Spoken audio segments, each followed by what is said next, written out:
Hey, so I did my speech yesterday. Today's Friday, the due date, and I didn't know how to turn it in, so I was waiting until my fiance got home after work. And when she got here today to turn it in, it wasn't on the computer anymore, and I don't know why, and I don't know how to find it. But the people I did the speech in front of yesterday couldn't get back together today on short notice for me to redo it. So I understand if I can't get full credit because I only have one audience member, but I am doing it again. And if you need to talk to any of them for proof that I did it in front of a 5-person audience, I can give you one of their phone numbers or all of their phone numbers.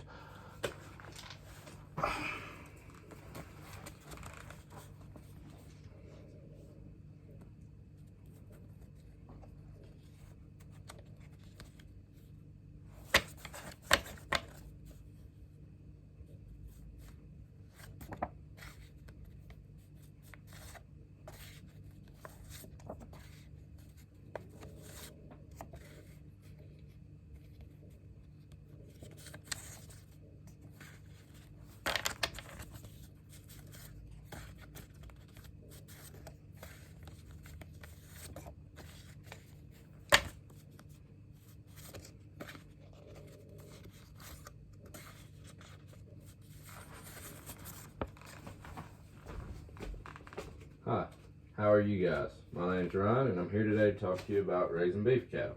When it comes to raising beef cattle, many people never really know what's at stake.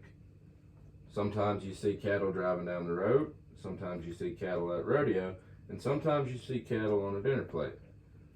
Have you ever been driving down the highway and you see a bunch of these fat, four-legged creatures on the side of the road? Well, I'm here to tell you those are cows. And if you've never been to a rodeo, or if you have been to a rodeo, then you know about team roping, bull riding, calf roping, or any other events that stem from real life jobs and duties on a working cattle ranch. And sometimes you also see cattle on your dinner plate. If you've ever been to a steakhouse or had a cheeseburger, that's where your cattle are. To get started, we'll look at the main breeds used for beef cattle.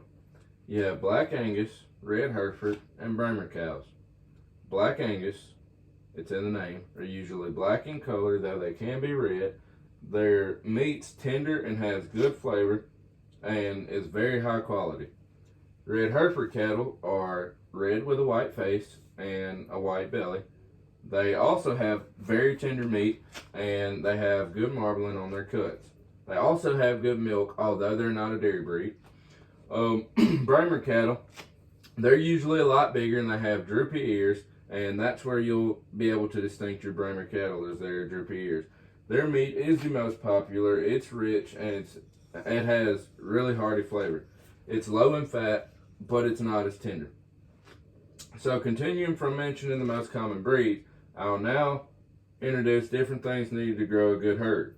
You have supplements and minerals, such as phosphorus that helps bone and teeth and helps with fat, carbohydrates, and protein. It helps with the production of milk, and it also has a high food intake, provides a high food intake. There's also calcium and potassium and some other things. If you have more questions about those, you can feel free to ask me questions at the end.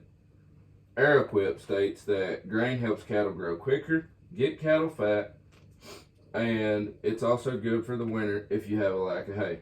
Aeroquip says that corn, oats, and barley are high nutritional value. They can be expensive, but they do have low fiber. AndersonHay.com states that Timothy hay is good, it's easy on the digestive system, promotes bowel irregularity, and is good for pregnant and lactating cows. After taking care of so many cattle, there does come a time when cattle have calves. This is the biggest time for promoting growth for beef cattle. Calves are usually born to a mom, and when they're on their mom, they nurse for about 6 months, and you usually wean cattle between 6 and 8 months of age, depending on the weight of those calves. When you're watching your calves, you want to make sure that there aren't any signs of disease or illness and that they're at the proper weight for weaning calves or to take to sale, depending on what you're going to do. Although many people don't know what goes into looking for proper beef cattle, there's a lot of time and effort put into finding the correct characteristics.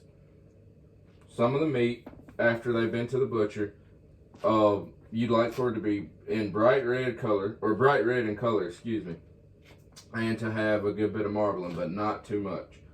According to what I want in the perfect beef cow, author Ryan Walker states that 5 traits of beef cattle are a fit environment, good fertility, females have a good production cycle, that you provide nutrient resources, and that they aren't crazy, because nobody likes a crazy cow. All in all, I believe I have really made you all hungry talking about beef cattle for so long, so it's time to wrap this up.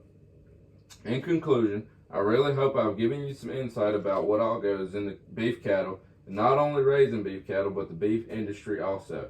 Thank you. Does anybody have any questions? Nova, do you have any questions? That's our dog. Thank you. Thank you for your time.